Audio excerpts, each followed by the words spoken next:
దేవునికి స్తోత్రం అండి. దేవుడు మీకంటే ముందుగా మీ అవసరతలన్నింటినీ తెలుసుకుంటారు అనే వాక్యము ఈరోజు మనము తెలుసుకోబోతున్నాము.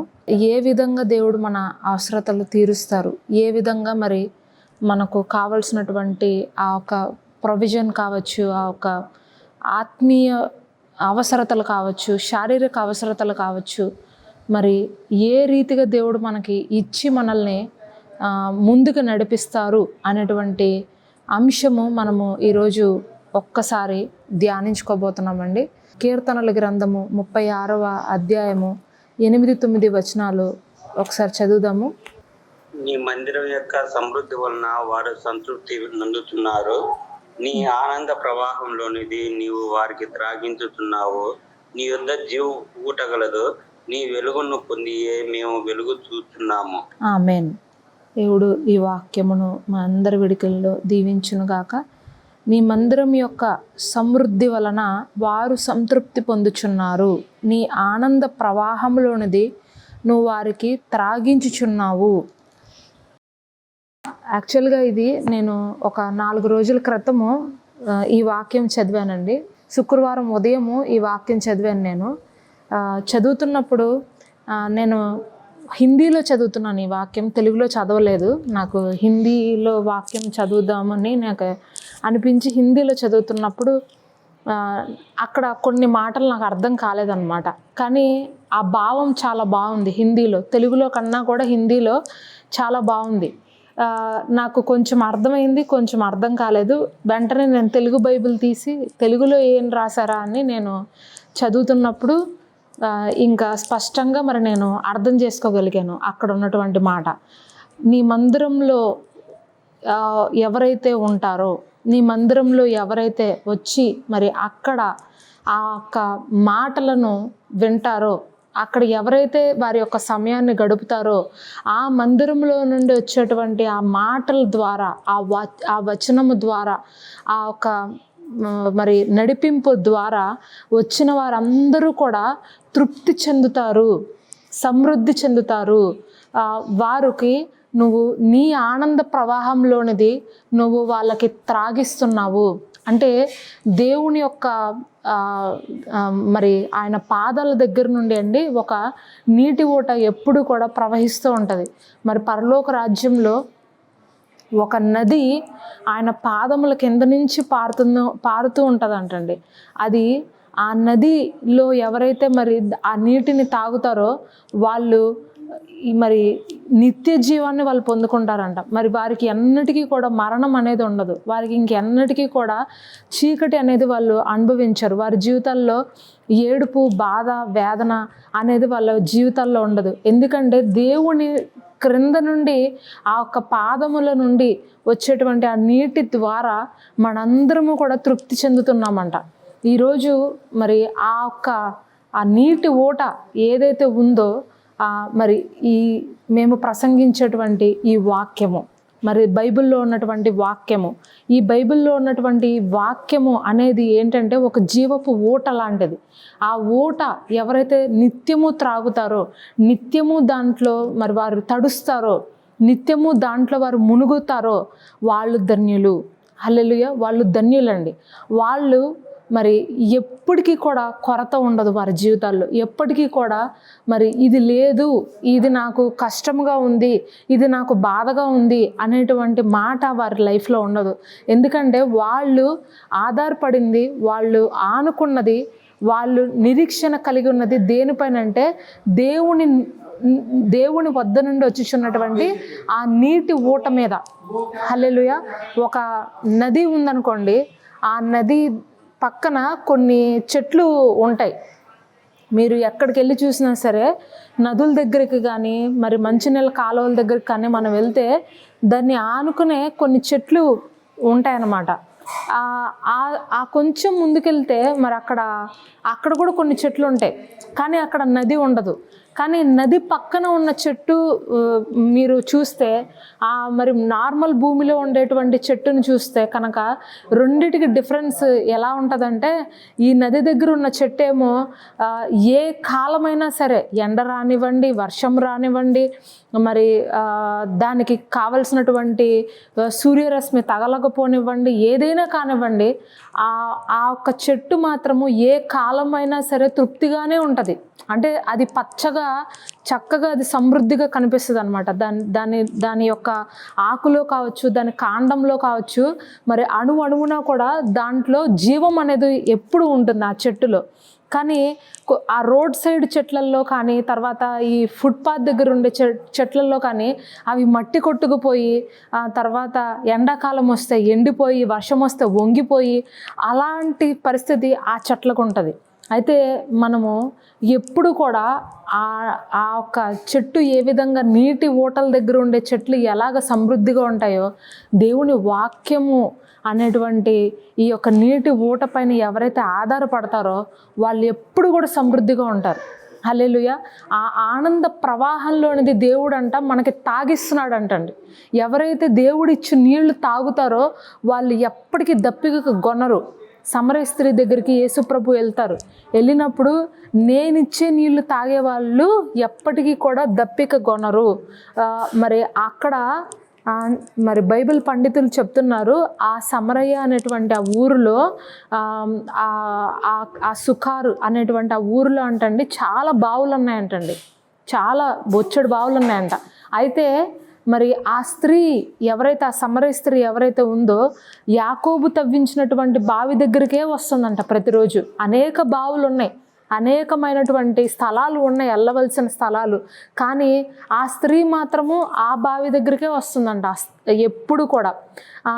మరి ఆమె ఒక ఆశతో వస్తుంది, ఒక నిరీక్షణతో వస్తుంది. ఏంటంటే, నాకు ఈ బావి దగ్గరికి వెళ్తే నాకు ఏదన్నా సహాయం అందుతుందేమో, నాకు ఏదన్నా నిరీక్షణ వస్తుందేమో, ఎవరైనా నన్ను ఆదుకుంటారేమో, ఎవరైనా నాకు తృప్తినిస్తారేమో అనేటువంటి ఒక ఆశతో, మరి ఒక కృంగిపోయినటువంటి స్థితిలో మరి ఆమె ప్రతిసారి కూడా కుండను తీసుకుని వస్తుంది. ఇదంతా గమనించినటువంటి యేసుక్రీస్తు ప్రభువారు మరి కరెక్ట్గా ఆమె ఏ బావి దగ్గరికి వస్తుందో, ఏ సమయంలో వస్తుందో అదే సమయంలో మరి కరెక్ట్గా అక్కడికి వెళ్ళి కూర్చుని ఆమెతో మాటలు కలపడం ప్రారంభించారు. ఎప్పుడైతే ఆమెతో మాటలు కలిపి ప్రారంభించారో, నాకు నీళ్ళు ఇవ్వు అని అడుగుతారు. ఈ సందర్భాలన్నీ మీకు తెలిసి నేను మళ్ళీ చెప్పలేను. ఆ నీళ్ళు ఇవ్వు అని అడిగినప్పుడు ఆమె అంటది, ఈ నీళ్ళు మీరు యూదులు, మీరు ఎలా మేమిచ్చింది తాగుతారు అని అడిగినప్పుడు ప్రభువు చెప్తారు, నేను ఏదైతే నీళ్లు ఇస్తానో, నా ద్వారా ఏదైతే వాటర్ నువ్వు తాగుతావో అది తాగినప్పుడు నువ్వు ఇంకా మరొక్కసారి ఈ బావి దగ్గరికి నువ్వు రావు, మరి ఇంకా నువ్వు ఎప్పటికీ దప్పిక గొనవు అని చెప్తారు ఆయనతో. అవునా, అలాంటి నీళ్లు నువ్వు ఇస్తావా? మరలా వచ్చే పని నాకు ఉండదా ఇక్కడికి? అదేంటో నాకు ఇవ్వు బాబు, కొంచెం నాకు ఇవ్వయ్యా అని చెప్పి అడుగుతున్నప్పుడు అప్పుడు ఆమె ఆత్మీయ నేత్రాలు ప్రభువారు తెరుస్తారు. బహుశా ఈ ఫిజికల్ వాటర్ కోసం నువ్వు బహుశా అనేక మార్లు వస్తున్నావేమో, కానీ నీ ఆత్మలో దాహాన్ని తీర్చడానికి నేను వచ్చాను.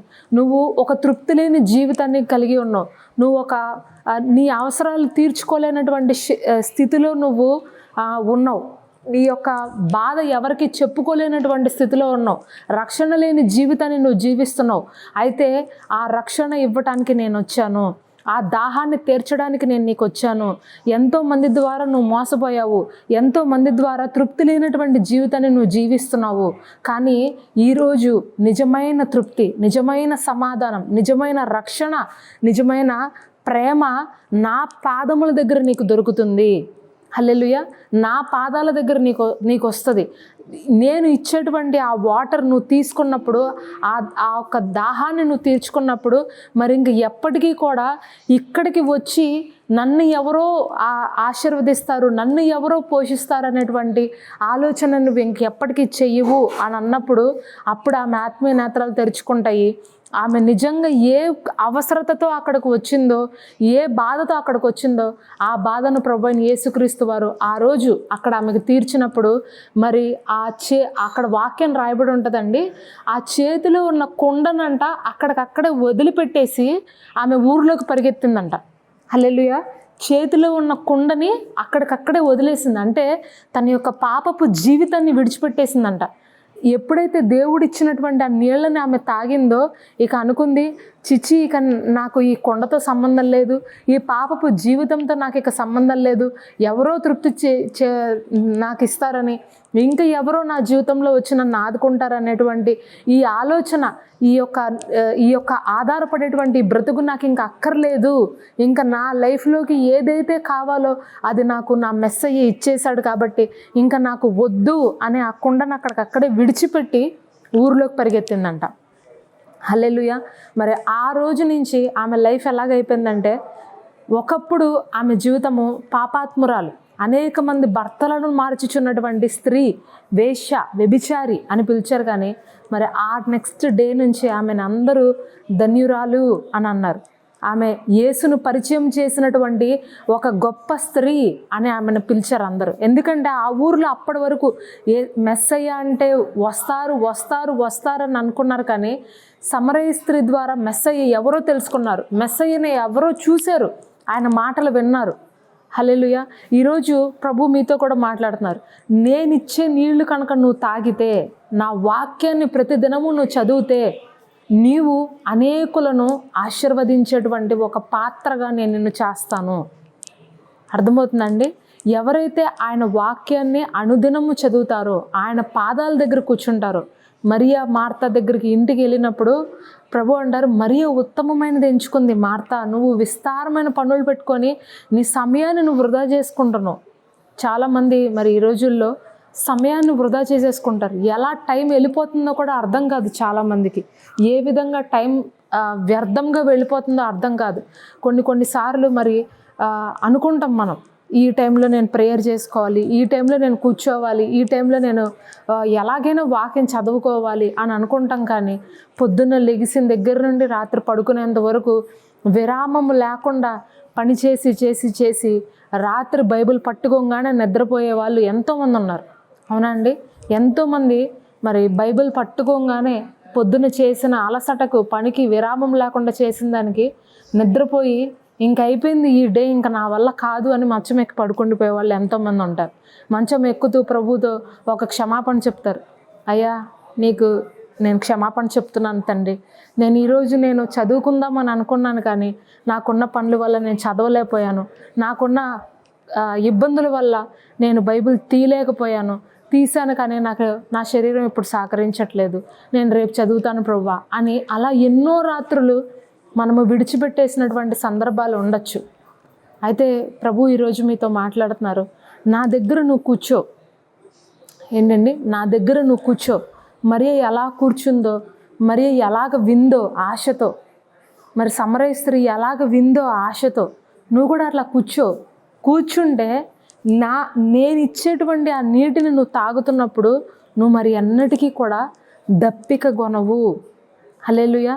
నీ యొక్క అవసరాలన్నీ నేను తీర్చేస్తాను. ఇజ్రాయేలీలు అరణ్య మార్గంలో వెళ్తున్నప్పుడు అక్కడ వాళ్ళకి తాగటానికి నీళ్ళు లేవండి. వాళ్ళు మోషే మీద విపరీతంగా సణుగుతున్నారు. ఏంటి మమ్మల్ని తీసుకొచ్చి ఈ అరణ్య ప్రాంతంలో పడేసావు, ఈ బండరాళ్ళ మధ్యలో పడేసావు, ఈ బండరాళ్ళలో నుంచి మాకు నీళ్లు నువ్వు ఎలా తీసుకొస్తావు, ఎటు చూసిన బండరాళ్ళు తప్పితే ఇంక ఏమీ కనబడట్లా మాకు, మేము ఎలా నీళ్లు తాగుతామని చెప్పి ఇక్కడికి తీసుకొచ్చి నీళ్లు లేకుండా మమ్మల్ని చంపే బదులు ఐగుప్తులోనే చంపితే సరిపోయేది కదా అని ఆయన మీద సణుగుతూ ఉన్నప్పుడు మోషే దేవునికి మొరపెట్టుకుంటాడు. ఏం చేయమంటావు ప్రభువా, నన్ను ఇప్పుడు ఏం చేయమంటావు అని అడిగినప్పుడు తండ్రి అయినటువంటి దేవుడు అంటాడు, నువ్వు ఆ నదిని కొట్టిన ఆ కర్రతోనే బండను కూడా నువ్వు కొట్టు. ఆ బండను నువ్వు కొట్టినప్పుడు ఆ బండకి ఎదురుగుండా నేను నిలబడతాను, నీవు ఆ బండను కొట్టినప్పుడు అందులో నుండి నీళ్లు ప్రవాహాలుగా వచ్చేస్తాయి, మీ దాహాలన్నింటినీ నేను తీరుస్తాను. ఈ లక్షలాది మంది దాహాన్ని బహుశా నువ్వు తీర్చలేకపోవచ్చు మోషే, నీ వల్ల కాకపోవచ్చు మోషే, కానీ నేను బండలో నుండి కూడా నీళ్ళని తీసుకొచ్చి నీ దాహాన్ని నేను తీరుస్తాను. హల్లెలూయా. తండ్రి అయిన దేవుడికండి వాళ్ళు అక్కడికి వెళ్ళే ముందుగానే ఆ బండలో నీళ్ళు ఆయన పెట్టి ఉంచాడు. అర్థమవుతుందండి? ఆయన ఆ బండలో నీళ్లను ఆయన పెట్టేసి ఉంచాడు. వీళ్ళు వస్తారు, వీళ్ళకి దాహం అవుతుంది, మరి వీళ్ళకి తాగడానికి నీళ్లు లేకపోతే మోషే మీద సణుగుతారు అన్న విషయం దేవుడికి ముందే తెలుసు. అందుకనే వీళ్ళు ఎక్కడెక్కడికి వెళ్తున్నారో, ఎక్కడెక్కడ వీళ్ళు స్టే చేస్తారో, ఎక్కడెక్కడ వీళ్ళు ఉంటారో ఆయా ప్రాంతాల్లో మరి వాళ్ళు స్టే చేయడానికి వీలుగా, వాళ్ళు మరి ఉండడానికి అనుకూలంగా, వారికి తాగడానికి కావలసినటువంటి నీటిని తండ్రి అయినటువంటి దేవుడు అక్కడికక్కడ సిద్ధపరిచి ఉంచారు. మనకి ప్రభు అయిన యేసుక్రీస్తు వారు ఎప్పుడు కూడా మనము ఎక్కడికి వెళ్తున్నా సరే, ఏ ప్రాంతానికి మీరు వెళ్తున్నా, బహుశా మీరు ఒక ఉద్యోగంలోకి కొత్తగా ఒక ఉద్యోగంలో జాయిన్ అవ్వచ్చు, లేదా కొత్తగా ఒక వ్యాపారం చేయొచ్చు, కొత్తగా మీరు ఏదన్నా మరి మీరు ఒక గృహంలోకి అద్దెకి వెళ్ళొచ్చు, ఒక ప్రాంతంలోకి మీరు వెళ్ళొచ్చు, ఒక సేవలోకి మీరు వెళ్ళొచ్చు, లేదా కొత్తగా వివాహం చేసుకుని ఒక గృహంలో మీరు ఇంతవరకు ఉండని ప్రజల మధ్యలో మీరు ఉండొచ్చు. అక్కడికి వెళ్ళే ముందు మీరు ఎంతో భయపడతారు. ఇక్కడ నాకు నా అవసరాలు ఎలా తీరుతాయి, నా మనసులో ఉన్నటువంటి ఆ ఒక్క ఆశ ఎలా తీరుతుంది, నేను ఏ విధంగా పోషించబడతాను, నేను ఏ విధంగా తృప్తి చెందుతాను అనేటువంటి డౌట్స్ మీలో కలగచ్చు. అయితే మీకన్నా ముందుగా తండ్రి అయినటువంటి దేవుడు మీరు వెళ్ళబోయేటువంటి ప్రాంతంలో మీకు ఒక ఇల్లు ఇస్తారు.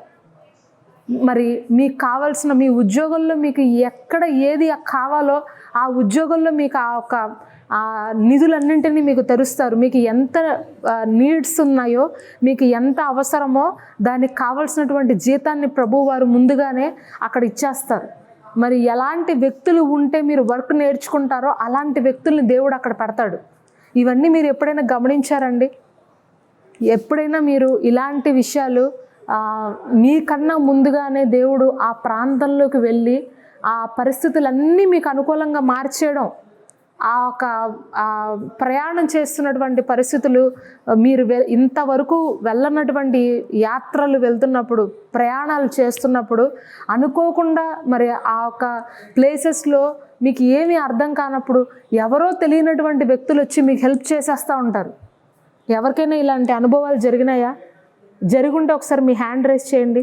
ఎవరో తెలియని వ్యక్తులు వచ్చి హెల్ప్ చేయడం, ఎవరోకో మరి మీకు ముందుగానే ఆ ఒక హెల్ప్ రావడము, సపోర్ట్ రావడము ఒకళ్ళ ద్వారా, మరి వెళ్ళే ఇళ్లల్లో కావచ్చు, మరి అద్దె గృహాలు దొరకనప్పుడు దేవుడు చాలా ఈజీగా అద్దె గృహం దొరికేలాగా చేయటం, ఇవన్నీ జరుగుతాయండి, న్యాచురల్గా జరుగుతాయి. ఎందుకంటే మనం ఆనుకున్నది తండ్రి అయినటువంటి దేవుడి మీద, క్రీస్తు వారి మీద. న్యాచురల్గా జరిగిపోతాయి. మీరు పెద్దగా ప్రయత్నం చేయాల్సిన అవసరంలా. ఒక 2 వీధులు తిరగంగానే ఒక ఇల్లు కనబడిపోద్ది అక్కడ. ఒక్క 2 వీధులు అంతే. అద్దె మేము ఇక్కడ చెన్నైలో ఉన్నాము, తర్వాత హైదరాబాద్లో ఉన్నాము, ఇప్పుడు పంజాబ్లో ఉంటున్నాము. ఈ 3 స్టేట్స్లో మేము అద్దె గృహాల్లోనే ఉన్నాం.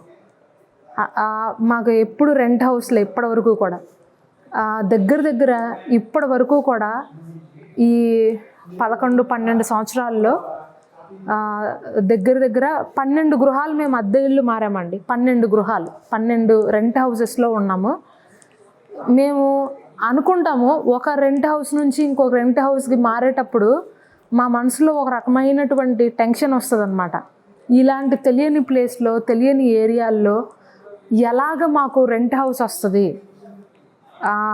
ముఖ్యంగా ఈ పంజాబ్ వచ్చిన తర్వాత మాకు ఆ లోపల ఆ టెన్షను, ఆ ఒక స్ట్రెస్ అనేది ఎక్కువైపోయింది. ఎందుకంటే ఇక్కడ క్రిస్టియన్స్కి ఇళ్ళు ఇవ్వరు.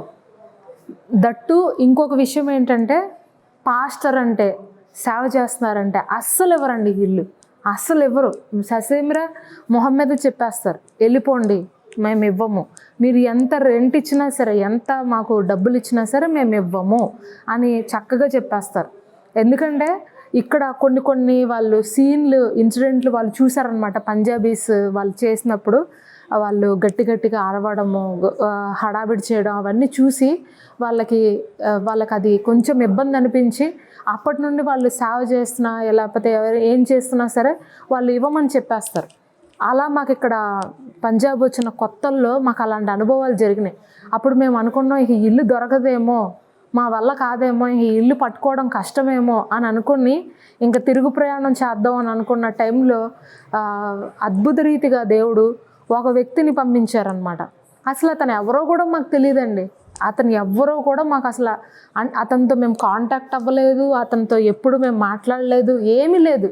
సడన్గా మరి మేము ఆ వీధిలో అలా నడుచుకుంటూ వెళ్తున్నాం. ఒక వీధిలో ఇంకా అయిపోయింది, ఇంకా ఇల్లు దొరకట్లేదు అని అనుకుని చాలా నిరాశతో ఇంక రిటర్న్ అయిపోదాం అని అనుకున్నప్పుడు ఎవరు అతనికి చెప్పారు, ఇలా ఒక భార్యాభర్తలు వచ్చారు, వాళ్ళిద్దరికీ మరి ఇల్లు కావాలని అనుకుంటున్నారు, సో వాళ్ళు వెతుక్కుంటున్నారంటే అతను పరిగెత్తుకుంటూ మా దగ్గరికి వచ్చి నేను చూపిస్తాను మీకు ఇల్లు రండి అని చెప్పి అతను తీసుకెళ్ళి ఒక ఇల్లు చూపించాడండి. ఇంకా మేము అతనితో మాట్లాడిన తర్వాత ఇంకా మేము వెళ్ళిపోవడానికి మాకు ట్రైన్ ఉందన్నమాట హైదరాబాద్కి. సో ఇంకా మేము వెళ్ళిపోవాలి, టైం అయిపోతుంది.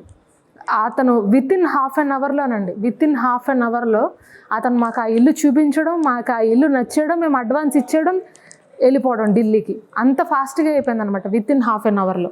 మేము ఎంత ఆశ్చర్యం అనిపించిందంటే ఆ రోజు దేవుడు మరి ఒక స్థలానికి మనం వెళ్తున్నప్పుడు, ఒక ప్రాంతానికి మనం వెళ్తున్నప్పుడు అన్నీ కూడా మనకి ముందుగానే అక్కడ సిద్ధపరిచేస్తాడు. ఆ ఏరియాల్లో నువ్వు ఎక్కడ ఉండాలో, నువ్వు ఏ ఏరియాలో ఉండాలో, నువ్వు ఎలాంటి ప్రజల మధ్యలో ఉండాలో, నువ్వు ఏం చెయ్యాలో, నీకు అక్కడ ఎలాంటి అవసరతలు వస్తాయో ముందుగానే దేవుడు సిద్ధపరుస్తాడండి. ఎందుకంటే నువ్వు నమ్మిన దేవుడు ఈ లోకంలో ఉన్నవాడి కన్నా కూడా నీలో ఉన్నవాడు గొప్పవాడు. ఎంతమంది ఈ మాటని బిలీవ్ చేస్తారు, నమ్ముతారు? హ్యాండ్ రైజ్ చేయండి. దేవుడు నా అవసరతలన్నీ తీరుస్తాడు. దేవుడు మరి నాకన్నా ముందుగా నా అవసరతలను ఆయన పట్టించుకుంటున్నాడు. నాకన్నా ముందుగా నా అవసరతలన్నీ ఆయనకి తెలుసు. అవునా అండి? మీకన్నా ముందుగా ఆయనకు తెలుసండి మీ అవసరతలు ఏంటో, మీరు ఎక్కడెక్కడికి వెళ్తారో, మీరు ఏం చేస్తారో అన్నీ ఆయనకి తెలుసు. ఎందుకంటే మనము ఆశ్రయించిన దేవుడు మనల్ని సిగ్గుపరిచేటువంటి దేవుడు కాదు. మీరు ఎవరిపైనైతే నిరీక్షణ పెట్టుకున్నారో, మీరు ఎవరిపైనైతే విశ్వాసం పెట్టుకున్నారో ఆ విశ్వాసం ఎప్పటికీ సిగ్గుపరచదు. అది ఎప్పటికీ కూడా మీకు సంతోషాన్ని ఇస్తుంది తప్పితే, ఆనందాన్ని ఇస్తుంది తప్పితే మీకు ఎప్పటికీ నిరాశనివ్వదు. హాగరు అబ్రహాము ఇంట్లో నుండి గెంటేస్తాడు హాగర్ని, నువ్వు వెళ్ళిపో, ఇంకా నీ కుమారుడిని తీసుకుని నువ్వు వెళ్ళిపో, ఇంక ఇంట్లో ఉండాల్సిన అవసరం లేదు అని ఆమెను గెంటేస్తాడు తన భార్య చెప్పిందని. మరి ఆమె కట్టుబట్టలతో ఒక చిన్న నీళ్ళ తిత్తిని తీసుకుని, ఒక చిన్న వాటర్ బాటిల్ తీసుకుని, తన కుమారుడిని తీసుకుని అట్లా అరణ్యంలో నడుచుకుంటూ వెళ్ళిపోతుంది. ఒకనొక ప్రాంతం వచ్చినప్పుడు ఆమెకి ఇంకా కళ్ళు తిరిగిపోతాయి, కింద పడిపోయి సొమ్మసిల్లిపోతున్నటువంటి పరిస్థితి. ఆ కుమారుడు నీళ్లు లేక గొంతు ఎండిపోయి ఇంకా చావు బతుకుల్లో ఉన్నారు ఇద్దరు. ఆమె కన్నీళ్లు కారుస్తున్నప్పుడు మరి అక్కడ తండ్రి అయినటువంటి దేవుడు ఆ హాగర్ని పిలిచి ఆమెతో అంటాడు, నువ్వు ఆ పిల్లవాడు మొరను నేను వింటున్నాను, ఆ పిల్లాడు కార్చిన కన్నీటిని నేను చూస్తున్నాను, ఇదిగో నీ కళ్ళు ఎదురుకుండా ఒక నీటి ఊటను పెట్టాను, నువ్వు కళ్ళు తెచ్చి చూడు హాగర్ అని అన్నప్పుడు ఆ ఎదురుకుండా ఉన్నటువంటి ఆ నీటి ఊటను ఆమె చూసి ఎంతగానో సంతోషిస్తుందండి. మరి అక్కడ వాక్యం రాయబడి ఉంటుంది, ఆ చిన్న పిల్లవాడికి యెహోవా తోడుగా ఉన్నాడు కాబట్టి అతను ఆ అరణ్యంలో ఒక గొప్ప రాజ్యాన్ని సిద్ధపరిచాడంట. హల్లెలూయా. దేవుడు హాగర్ ఆ ప్లేస్కి వెళ్తుందని తెలుసు, అక్కడ ఆమె ఉండబోతుందని తెలుసు, తన కుమారుడు అక్కడ రాజుగా మారబోతున్నాడని తెలుసు, అతని ద్వారా గొప్ప సంతానం రాబోతుందని దేవుడికి తెలుసు. అందుకనే అక్కడ ఆమె కోసం, తన కుమారుడు కోసం ఒక నీటి ఊటని తండ్రి అయిన దేవుడు అక్కడ సిద్ధం చేశాడు. హల్లెలూయా. ఒకసారి మరి మనము ఆ ఒక్క వచనం చూద్దాము. ఆదికాండము 21వ అధ్యాయము 17 నుంచి 20 వచనాలండి. దేవుడు ఆ చిన్నవాని మొరను వినెను. అప్పుడు దేవుని దూత ఆకాశం నుండి హాగరును పిలిచి, హాగరు నీకేమి వచ్చినది, భయపడకము, ఆ చిన్నవాడు ఉన్న చోట దేవుడు వాని స్వరం విని ఉన్నాడు. నీవు లేచి ఆ చిన్నవాని లేవనెత్తి నీ చేత పట్టుకొనుము, వాడు నిన్ను గొప్ప జన్మగా చేసినని ఆమెతో నేను. మరియు దేవుడు ఆమె కన్నులు తెరిచినందున ఆమె నీళ్ళ ఊట చూచి వెళ్ళి ఆ తిత్తిని నీళ్లతో నింపి చిన్నవానికి త్రాగనిచ్చాను. దేవుడు ఆ చిన్నవానికి తోడై ఉండెను. అతడు తిరిగి పెద్దవాడై ఆ అరణ్యంలో కాపురం ఉండి విలుకాడాయను. అతడు పారాను అరణ్యంలో ఉన్నప్పుడు అతని తల్లి ఐగుప్తు దేశం నుండి ఒక స్త్రీని తెచ్చి అతనికి పెళ్లి చేసిన. హల్లెలూయా. చూడండి, ఇక్కడ అంటున్నాడు దేవుడు ఆ చిన్నవాడికి తోడుగా ఉన్నాడంట. దేవుడు ఆమె కన్నులు తెరిచినందున నీళ్ల ఓట చూచింది. అప్పటి వరకు ఎదురుకుండానే ఉంది నీళ్ల ఓట, కానీ ఆమె చూడలేకపోతుంది. ఆమె కన్నులు మూసుకుపోయి ఉన్నాయి. ఆమె కన్నులు మరి నిరాశలో ఉన్నాయి. అందరూ నన్ను విడిచిపెట్టారే, నా యజమానుడి మీద నేను ఎంతకాలం ఆధారపడ్డా, అతనేదో నన్ను చూస్తాడని నేను ఆధారపడ్డా, కానీ ఆ యజమాని నన్ను వదిలేశాడే, ఇప్పుడు నేనేం చెయ్యాలి, ఇప్పుడు నా పరిస్థితి ఏంటి అనేటువంటి నిరాశలో ఆమె ఉంది. కొన్నిసార్లు మనము నిరాశలో ఉన్నప్పుడండి ఎదురుకుండా ఉన్న ఆహారాన్ని కూడా మనము తినలేము. లేకపోతే ఆ ఒక చిన్న ట్యాబ్లెట్ వేసుకుంటే మనకి ఆరోగ్యం బాగుంటుంది అనే విషయం తెలిసినా సరే ఆ ఒక్క ఆహారం తినటం వల్ల మనము శక్తి పొందుకుంటాము అనే విషయం తెలిసినా సరే మన యొక్క నిరాశలో, మన బాధలో, మన ఆలోచించే ఆ స్ట్రెస్లో అది ఉన్నా సరే మనం దాన్ని చూడలేకపోతాం, దాన్ని యూజ్ చేసుకోలేకపోతాం. మనము ఏమి తెలియనటువంటి ఒక నిరాశలోనికి మనం వెళ్ళిపోతాం. కొన్నిసార్లు అటువంటి సందర్భాలు ఎదురవుతాయి. ఎదురుకుండా ఉన్నా సరే దాన్ని మనం యూటిలైజ్ చేసుకోము. అయితే ఆ టైంలో పరిశుద్ధాత్మ దేవుడు నీ కళ్ళు తెరుస్తాడు. ఎదురుకుండానే ఉంది కదా, నీ ఎదురుకుండానే ఉంది కదా, ఆ ట్యాబ్లెట్ వేసుకో, ఈ ఆహారాన్ని తిను, ఈ ఫ్రూట్ తిను, లేకపోతే ఈ యొక్క వ్యక్తితో నువ్వు మాట్లాడు, నీ ఎదురుకుండానే ఉన్నాడు కదా ఆ వ్యక్తి, అతనితో నువ్వు మాట్లాడు, నీ పని అయిపోతుంది. మన కన్నులు మనము తెరుచుకోనప్పుడు పరిశుద్ధాత్మ దేవుడు మనకు వచ్చి సహాయం చేస్తాడు. కళ్ళు తెరిచి చూడు, నేను నీకు ముందుగానే ప్రొవైడ్ చేసేసాను, నేను నీకు ముందుగానే ఆ ఒక్క సహాయాన్ని పంపించేశాను, నువ్వు ఇంకా దేనికోసం ఎదురు చూస్తున్నావు, నువ్వు ఇంకా దేనికోసమో కనిపెడుతున్నావు. దేవుడు మనకి ముందుగానే అన్ని సిద్ధం చేస్తాడండి. నమ్మితే కనుక నువ్వు ఆశీర్వదించబడతావు. దేవుడిని నామాన్ని నువ్వు మహిమపరుస్తావు. నీ ద్వారా నా దేవుడు నాకంటే ముందుగా తన దూతని పంపి నా అవసరతలన్నీ తీరుస్తాడు అనేటువంటి ఆ ఒక్క నమ్మకము నీకుంటే నువ్వు దేనికి భయపడవు. హల్లెలూయా.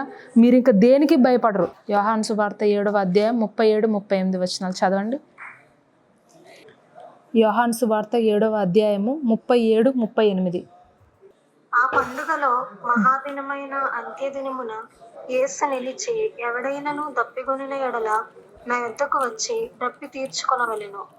నా యందు విశ్వాసం ఉంచువాడెవడు లేఖనము చెప్పినట్టు వాని కడుపులో నుండి జీవ జల నదులు పారునని బిగ్గరగా చెప్పెను. నా యందు విశ్వాసం ఉంచే వారి యొక్క కడుపులో నుండి జీవ జల నదులు పారును. హల్లెలూయా. మీరు కనుక దేవుణ్ణి పైన విశ్వాసం ఉంచితే, ఆయన నమ్మితే, మీ యొక్క నోటిలో నుండి, మీ హృదయంలో నుండి ఎప్పుడు ఒకటే మాట వస్తుంది. అదేంటంటే, నా దేవుడు నన్ను పోషిస్తాడు. హల్లెలూయా. మీరు ఇప్పుడు కూడా ఈ మాట నాతో కలిసి చెప్పచ్చు. నా దేవుడు నన్ను పోషిస్తాడు, ఆయన నమ్మదగిన సహాయకుడు. ఏంటండి? ఆయన నమ్మదగిన సహాయకుడు. ఆయనని మనము నమ్మినట్లయితే, ఆయన పైన మనం విశ్వసించినట్లయితే, మనము ఏ మాత్రము కూడా మరి సిగ్గుపడని అవసరం లేదు. నాకు ఇది లేదు, నాకు అది లేదు అని చెప్పే పని ఉండదు. అందుకనే ప్రభు అంటారు, నా యొద్దకు వచ్చువాడు ఎంత మాత్రము కూడా దప్పిక కొనడు, నేనిచ్చు నీళ్లు త్రాగేవాడు ఎప్పటికీ కూడా దప్పిక కొనడు. దేవుని వాక్యము ఎవరైతే అనుదినము భుజిస్తారో, అనుదినము మరి త్రాగుతారో వాళ్ళకి దప్పిక ఉండదంటండి. నాకు ఈ కొరత ఉంది, ఆ కొరత ఉంది, నాకు ఇక్కడ తృప్తి లేదు, అక్కడ తృప్తి లేదు అని మనం చెప్పనవసరంలా. మనుష్యుడు రొట్టె వల్ల కాదు కానీ దేవుడి నోట నుండి వచ్చేటువంటి ప్రతి మాట వల్ల జీవిస్తాడంట. హల్లెలూయా. మనము ఆహారం లేకపోయినా బ్రతుకుతాము. బహుశా ఈ లోకంలో ఆహారము లేకపోయినా కొద్ది దినాలు మనం బ్రతకచ్చు, కానీ దేవుడు వాక్యము మనల్ని నిత్య జీవానికి నడిపిస్తుందండి. హల్లెలూయా. మీ యొక్క శారీరక, ఆత్మీయ ప్రతి అవసరతను కూడా తండ్రి అయినటువంటి దేవుడు తీర్చబోతున్నాడు రాబోయే రోజుల్లో. మీకు అది లేదు, ఇది లేదనేటువంటి ఆ ఒక్క అవసరత మీరు చెప్పుకోని అవసరంలా. నాకు ఇది లేదు, నాకు అది లేదు అని మీరు అనవసరంలా.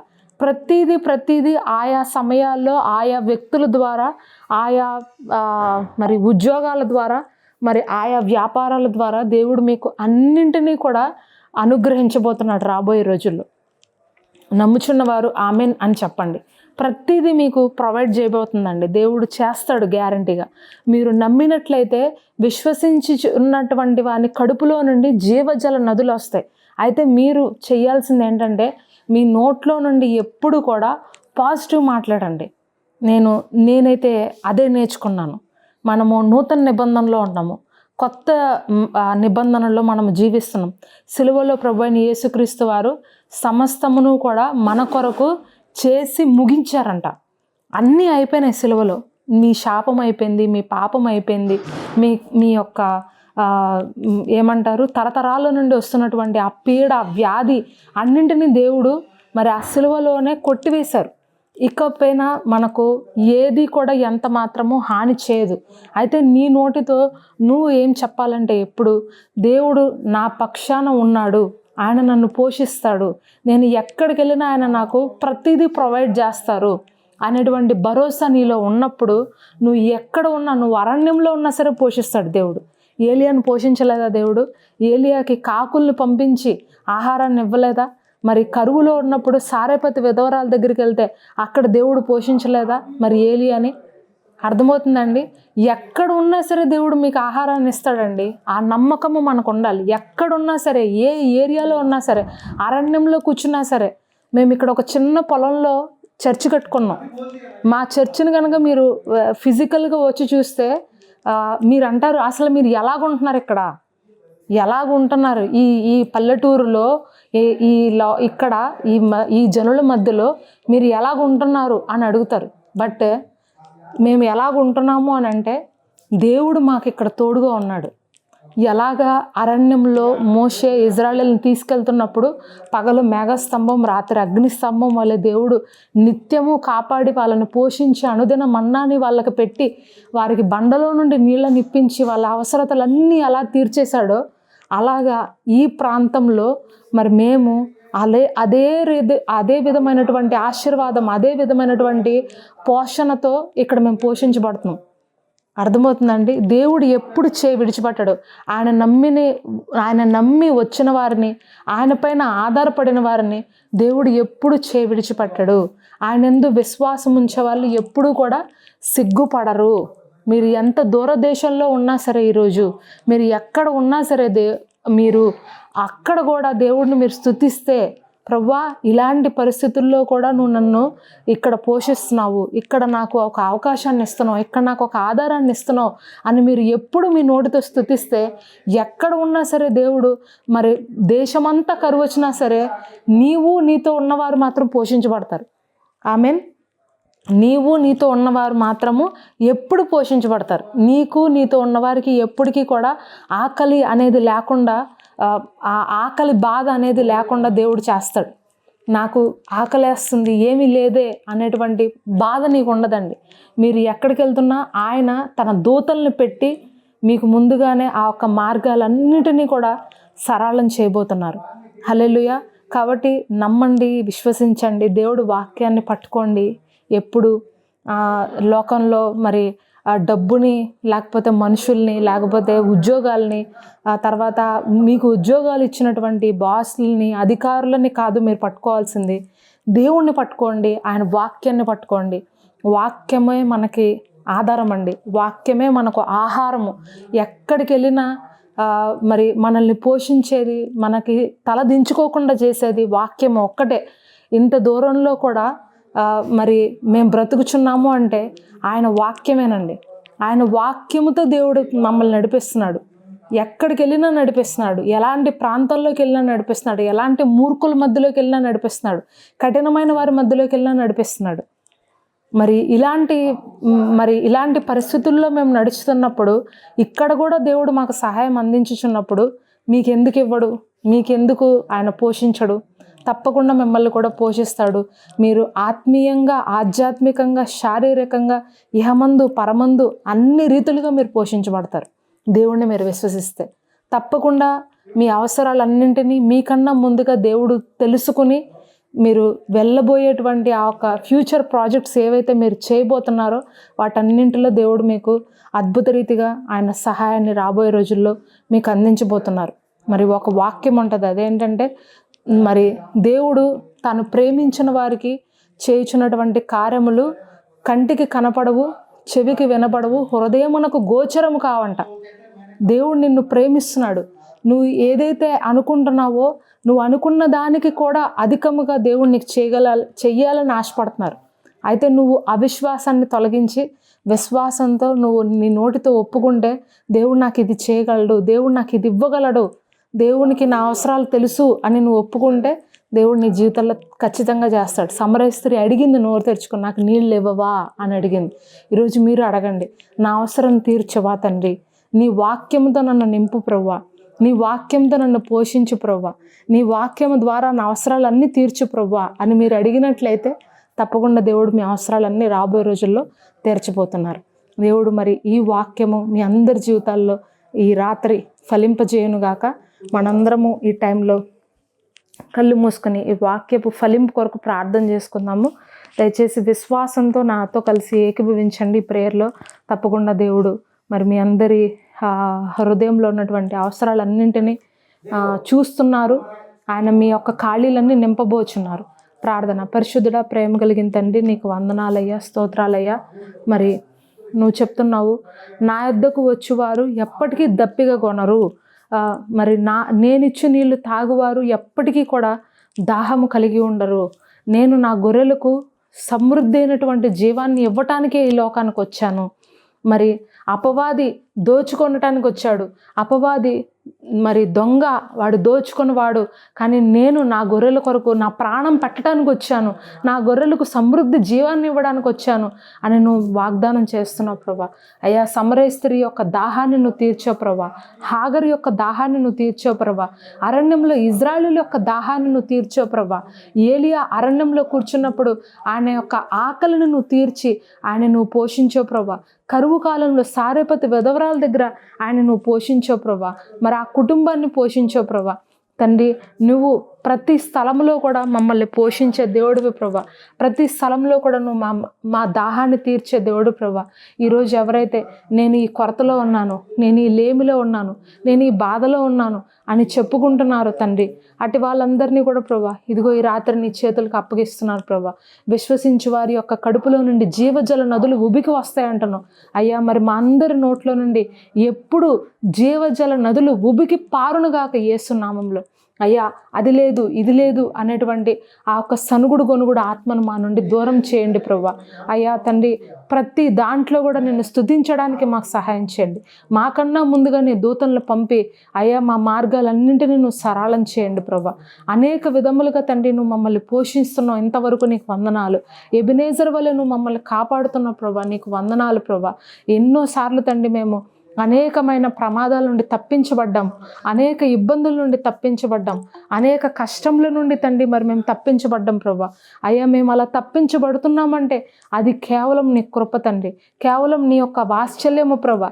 నీ ప్రేమ, నీ వాత్సల్యమే ఇంతవరకు మమ్మల్ని ఇంత దూరం నడిపించింది ప్రభా. దేవుడు తాను ప్రేమించే వారికి ఏది చేయుచున్నాడో అది ఏ మనుష్యుడికి అర్థం కాదంటున్నావు ప్రభా, హృదయానికి గోచరం కాదంటున్నావు ప్రభా. అవును తండ్రి, నువ్వు చేసే కార్యాలను మేము చూడలేం ప్రభా, మాకు అర్థం కాదు ప్రభా.